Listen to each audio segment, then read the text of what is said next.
Pinaasa ni Kyrie Irving si LeBron James, iyak si LBJ kay Uncle Drew, gulat si Darvin Ham, kalabanin mo na ang lahat, wag lang ang referee, iyak mga idol si CP3. Eto na yata ang earliest NBA heated moment in history sa pagsisimula ng laban. 7 seconds lang mga idol after ng jump ball, na high blood agad si LeBron James, pinoke ni Grant Williams si LBJ. Kapit ko ang Mavs player kay LeBron kaya ayun tinulak sa leeg. Beast mode si LeBron, agad umatake sa interior. After nyan, sumagot naman si Kyrie Irving mula sa mid-range at nang sabayan ni Uncle Drew si LeBron sa transition, talsik ng banggain ni LBJ.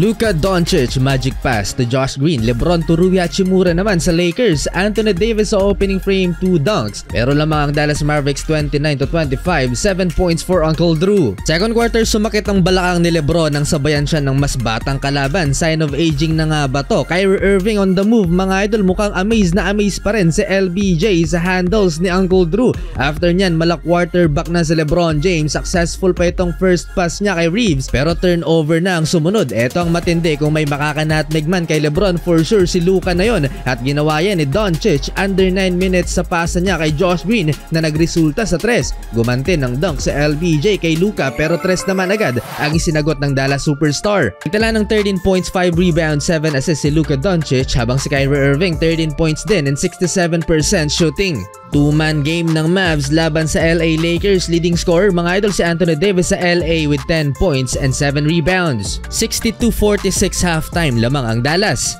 Third quarter, LeBron 3-pointer, sagot agad ng malayong 3 si Luka Doncic. Max Christie mga idol, pinosterize ang 7-footer rookie ng Dallas. After nyan, Kyrie Irving back-to-back nag-stare down na sa bench ng Lakers. Pero bad news para sa Dallas Mavericks, scary fall ng kanilang rookie center. Balik sa locker room, hirap makakalakad. Grant Williams pinag-aangasan na rin ng Lakers bench. 3 sa harap ni LeBron James. Frustrated mga idol ang mga fans bukod sa pagkakatamba, kaya inuulan din ang turnover ang Lakers. Daming 3 na pinakawalan ng Dallas Mavericks, 91-71 end of third quarter.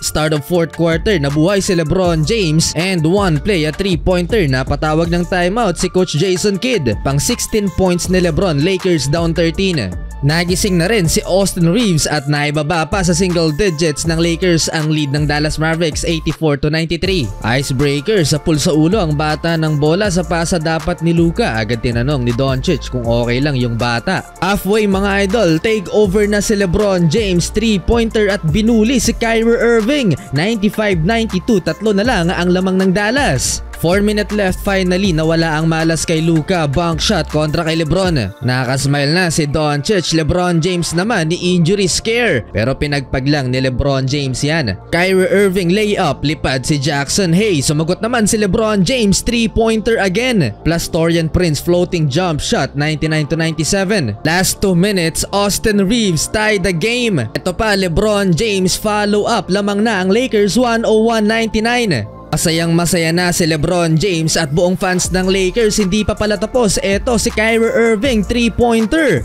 Huli, panalo ang Dallas Mavericks.